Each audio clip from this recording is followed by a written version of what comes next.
नमस्कार विद्यार्थी मित्रांनो, आज आपण या व्हिडिओमध्ये MPSC पॅटर्ननुसार महत्त्वाचे असणारे काही महत्त्वाचे प्रश्न पाहणार आहोत. आणि हे जे प्रश्न आहे हे आपल्या तलाठी भरती 2026साठी महत्त्वाचे ठरू शकतात. आणि आपल्याला सर्वांनाच माहीत आहे की होणारी तलाठी भरती आहे याचा जो पॅटर्न आहे हा MPSC पॅटर्न असणार आहे. आणि त्यामुळे आपण MPSC पॅटर्ननुसार काही बेसिक जे प्रश्न आहेत ते आपण सराव प्रश्न म्हणून या व्हिडिओमध्ये घेत आहोत. आणि मित्रांनो, चॅनलवर जर नवीन असाल तर आपल्या ग्रोइंग स्टुडंट्स या यूट्यूब चॅनलला सबस्क्राईब करून ठेवा. व्हिडिओ जर आवडला तर त्याला एक लाईक नक्की करा आणि आपल्या दोस्त मित्रांमध्ये व्हिडिओ जास्तीत जास्त शेअर करत चला. तर जास्त वेळ न घेता आपण व्हिडिओला सुरुवात करूया. मित्रांनो, यामध्ये आपण जेही प्रश्न घेतलेले आहेत आणि हे सर्वचे सर्व प्रश्न आपण MPSC पॅटर्ननुसार घेण्यात आलेले आहेत, त्यामुळे व्हिडिओ अतिशय महत्त्वाचा होणार आहे. तरी सुरुवात करूया. बघा, पहिला प्रश्न काय आहे. भारत सरकारने धोंडो केशव कर्वे यांना भारतरत्न हा सर्वोच्च नागरी पुरस्कार कोणत्या वर्षी दिला होता? महत्त्वाचे प्रश्न आहेत. 4 पर्याय तुमच्यासमोर असतील आणि उत्तर तुम्हाला द्यायचं असेल. पर्यायामध्ये बघा, 1959 साली, 1960 साली, 1958 साली किंवा 1957 साली. कोणत्या वर्षी देण्यात आला होता? जेवढ्या प्रश्नाचे उत्तर तुम्हाला देता येत असतील तेवढ्या प्रश्नाचे उत्तर कमेंटमध्ये देत चला, की जेणेकरून तुमची रिव्हिजन पक्की होईल. तर ह्या प्रश्नाचं योग्य आणि अचूक उत्तर असेल बघा, 1958 सालामध्ये भारत सरकारने धोंडो केशव कर्वे यांना काय भारतरत्न हा सर्वोच्च नागरी पुरस्कार दिलेला होता. त्यानंतर पुढचा प्रश्न आपण बघूया. नागरिकत्व अधिनियम 1955च्या कलम 4 अंतर्गत डायडॅशद्वारे भारतीय नागरिकत्व प्राप्त केले जाऊ शकते. 1955च्या कलम 4 अंतर्गत कशाद्वारे भारतीय नागरिकत्व प्राप्त केले जाऊ शकते? नागरिकीकरण, वंशपरंपरागत, जन्म किंवा नोंदणी यानुसार. काय उत्तर असेल? योग्य आणि अचूक उत्तर येईल याचा पर्याय नंबर 2. नागरिकत्व अधिनियम 1955 याच्या कलम 4 अंतर्गत वंश परंपरागतद्वारे भारतीय नागरिकत्व प्राप्त केले जाऊ शकते. यावर थोडंसं विश्लेषण आपण बघूया. नागरिकत्व अधिनियम 1955च्या कलम 4 अंतर्गत वंश परंपराद्वारे भारतीय नागरिकत्व प्राप्त केले जाऊ शकते. नागरिकत्व कायदा 1955 हा भारताचा नागरिकत्व मिळवणे, त्याचे नियम आणि रद्द करण्याबाबत विस्तृत विवेचन करणारा कायदा आहे. या कायद्यामुळे भारताचं एकल नागरिकत्व मिळते, म्हणजे भारताचे नागरिकत्व असलेली व्यक्ती कोणत्याही इतर देशाचं नागरिक होऊ शकत नाही. पुढचा प्रश्न आपण बघूया. भारतीय राज्यघटनेतील अनुच्छेद 19 स्वातंत्र्याचा हक्क. 19 अनुच्छेदमध्ये काय आहे? स्वातंत्र्याचा हक्क. त्यामध्ये खालीलपैकी कोणत्या स्वातंत्र्याचा समावेश नाही? स्वातंत्र्य तुम्हाला दिलेले आणि अनुच्छेद 19 याच्यामध्ये कोणत्या स्वातंत्र्याचा समावेश नाही असा प्रश्न तुम्हाला विचारलेला आहे. 4 पर्याय तुमच्यासमोर ठेवलेले आहे, उत्तर तुम्हाला द्यायचं आहे. बघा, कोणकोणते स्वातंत्र्य ठेवलेले. भाषण व अभिव्यक्ती स्वातंत्र्य, त्यानंतर संघटना स्थापन करण्याचे स्वातंत्र्य, त्यानंतर शिक्षणाचे स्वातंत्र्य आणि त्यानंतर देशभर मुक्तपणे फिरण्याचे स्वातंत्र्य. तर कोणत्या स्वातंत्र्याचा उल्लेख नाही त्याच्यामध्ये 19मध्ये? तर बघा, हे जे भाषण व अभिव्यक्ती स्वातंत्र्य याचा उल्लेख आहे, संघटना स्थापन करण्याचे स्वातंत्र्य याचा उल्लेख आहे, देशभर मुक्तपणे फिरण्याचा उल्लेख आहे, परंतु शिक्षणाचे स्वातंत्र्य हे त्या कलमामध्ये याचा उल्लेख नाही आहे. म्हणून योग्य उत्तर हे पर्याय नंबर 3. पुढचा प्रश्न आपण बघूया. पुढे काही तुम्हाला विधानं दिलेली, त्यापैकी कोणतं विधान योग्य आहे असा प्रश्न तुम्हाला केलेला आहे. 2 विधानं तुम्हाला दिलेली आणि योग्य विधान तुम्हाला ओळखायचे. काय? विज्ञानावरील प्रश्न आहे. बघा, सायनोफायटा शैवाल वर्गास निळे हिरवे शैवाल असे संबोधले जाते. आणि दुसरं विधान आहे, बॅक्टोस्पर्म शैवाल नत्र स्थिरीकरण करतं. त्यामध्ये तुम्हाला पर्याय दिलेले, 2 विधानं दिलेली आणि 4 पर्याय दिले. त्यापैकी योग्य विधान तुम्हाला निवडायचे. बघा, पर्यायामध्ये काय आहे? केवळ अयोग्य, त्यानंतर केवळ ब योग्य, अ व ब दोन्ही योग्य, अ व ब दोन्ही अयोग्य. काय योग्य उत्तर असेल त्याचं योग्य उत्तर हे पर्याय नंबर 1. सायनोफायटा शैवाल वर्गास निळे हिरवे शैवाल असे संबोधले जाते. म्हणजेच पर्याय नंबर 1 हे या प्रश्नाचं योग्य आणि अचूक उत्तर राहील. त्यावर थोडंसं स्पष्टीकरण आपण बघूया.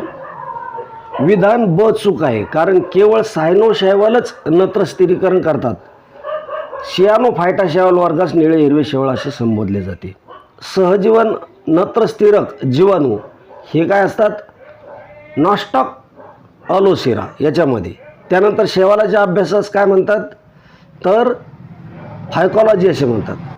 त्यानंतर स्वातंत्र्य राहणारे नत्र स्थिरक कोणकोणते तर सायनोबॅक्टेरिया आहे, शैवाल आहे, हे काय स्वयंपेशी गट आहे. उदाहरण नॉस्टॉक भातशेतीत हे आढळतं. त्यानंतरचं पॉईंट आहे स्वातंत्र्य राहणारे नायट्रोजन स्थिरक जीवाणू कोणकोणते तर कोस्टॉड्रियम आणि आझोटोबॅक्टर हे काय आहे स्वातंत्र्य राहणारे नायट्रोजन स्थिरक जीवाणू आहे. त्यानंतर सहजीवन नत्र स्थिरक नायट्रोबॅक्टेरिया याचं उदाहरण आहे अनाबिना. महत्त्वाचे पॉईंट आहे, नोट डाऊन करत चला. पुढचा प्रश्न आपण बघूया. महाराष्ट्रात जमिनीचा रेकॉर्ड, जमीन महसूल व जमीन सुधारणा या संबंधीची मूलभूत माहिती उपलब्ध करून देणारा शासकीय कर्मचारी कोण? सर्वांना या प्रश्नाचं उत्तर येत असेल. जमिनीचा रेकॉर्ड, जमीन महसूल, जमीन सुधारणा या संबंधीचा जो माहिती उपलब्ध करून देणारा शासकीय कर्मचारी कोण असतो तर तो असतो तलाठी.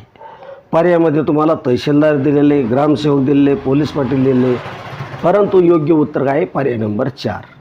पुढचा प्रश्न आपण बघूया.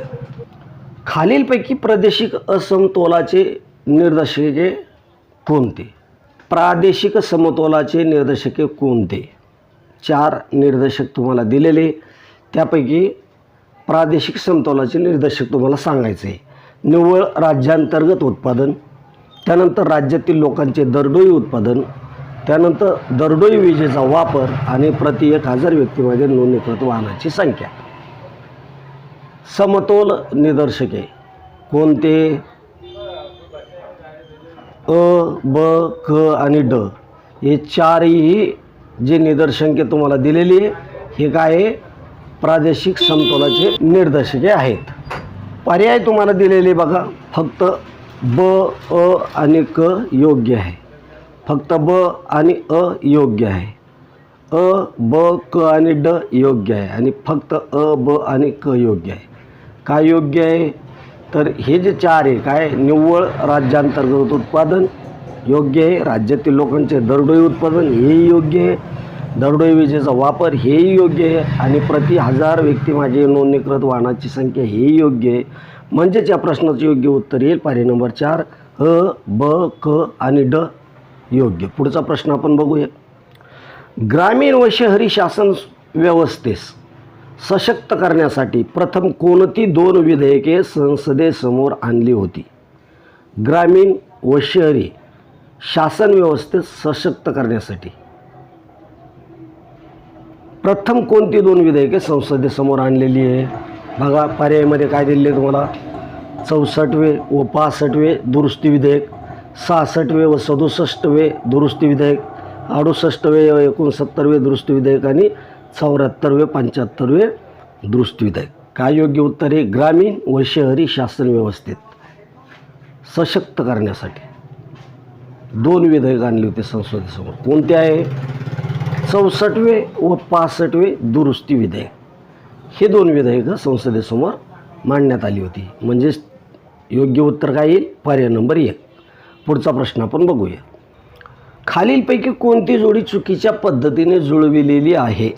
चुकीच्या पद्धतीने जुळविलेली जोडी बघा, जीवनसत्व डी बरोबर कॅल्सिफेरॉल, जीवनसत्व B11 बरोबर बायोटीन, जीवनसत्व ए बरोबर रेटिनॉल आणि जीवनसत्व सी बरोबर ऑस्कॉर्बिक आम्ल. चुकीच्या पद्धतीने जुळवलेली जोडी कोणती आहे? ती जोडी आहे बघा जीवनसत्व B11 बायोटीन. पर्याय नंबर 2 ही काय चुकीच्या पद्धतीने जुळवलेली जोडी. बाकीच्या ज्या जोड्या आहेत त्या योग्य पद्धतीने जुळवलेल्या आहेत. त्यावर आपण थोडीशी माहिती बघूया. बघा जीवनसत्व B7ला बायोटीन देखील म्हणतात.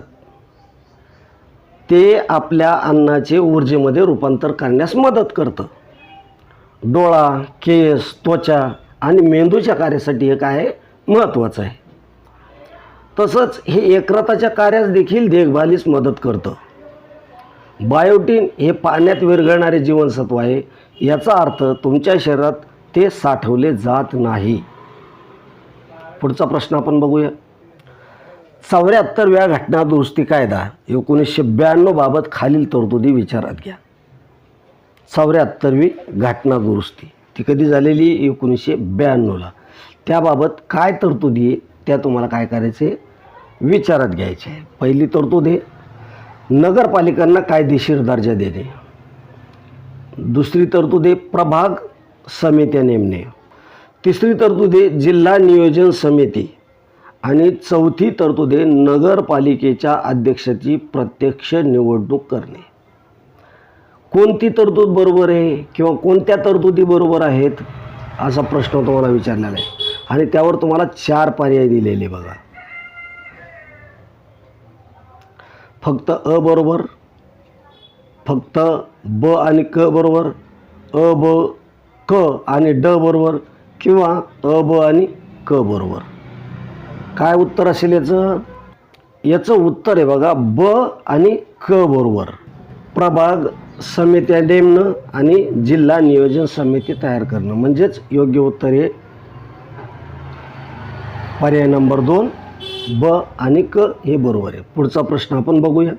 खालीलपैकी कोणाला पहिल्या बैठकीच्या वेळी घटना समितीचे उपाध्यक्ष म्हणून मनोनीत करण्यात आले होते? पहिल्या बैठकीच्या वेळी घटना समितीचे उपाध्यक्ष म्हणून कोणाला मनोनीत करण्यात आले होते?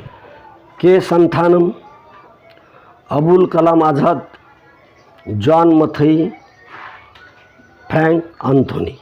पहिल्या बैठकीच्या वेळी घटना समितीचे उपाध्यक्ष म्हणून मनोनीत करण्यात आलेली व्यक्ती कोण आहे? तर फ्रँक अँथोनी. पर्याय नंबर 4 हे या प्रश्नाचे योग्य आणि अचूक उत्तर आहे. पुढचा प्रश्न आपण बघूया. पुढचा प्रश्न पाहण्या अगोदर विद्यार्थी मित्रांनो मी तुम्हाला एक रिक्वेस्ट करतो की अजूनपर्यंत तुम्ही जर आपल्या ग्रोइंग स्टुडंट्स ह्या यूट्यूब चॅनलला सबस्क्राईब केलं नसेल किंवा पहिल्यांदाच आपल्या चॅनलवर आले असाल तर चॅनलला नक्की सबस्क्राईब करून घ्या. उद्याचा व्हिडिओ पाहण्यासाठी बेल आयकॉनला ऑलवर सिलेक्ट करून ठेवा. व्हिडिओ आवडत असेल तर त्याला एक लाईक नक्की करा. आपल्या दोस्त मित्रांमध्ये व्हिडिओ शेअर करत चला. काही प्रश्न असतील तर कमेंटमध्ये नक्की कळवत चला. तर भेटूया उद्याच्या प्रश्नपत्रिकेमध्ये असेच महत्त्वाचे प्रश्न घेऊन. तोपर्यंत जय हिंद, जय महाराष्ट्र. धन्यवाद मित्रांनो.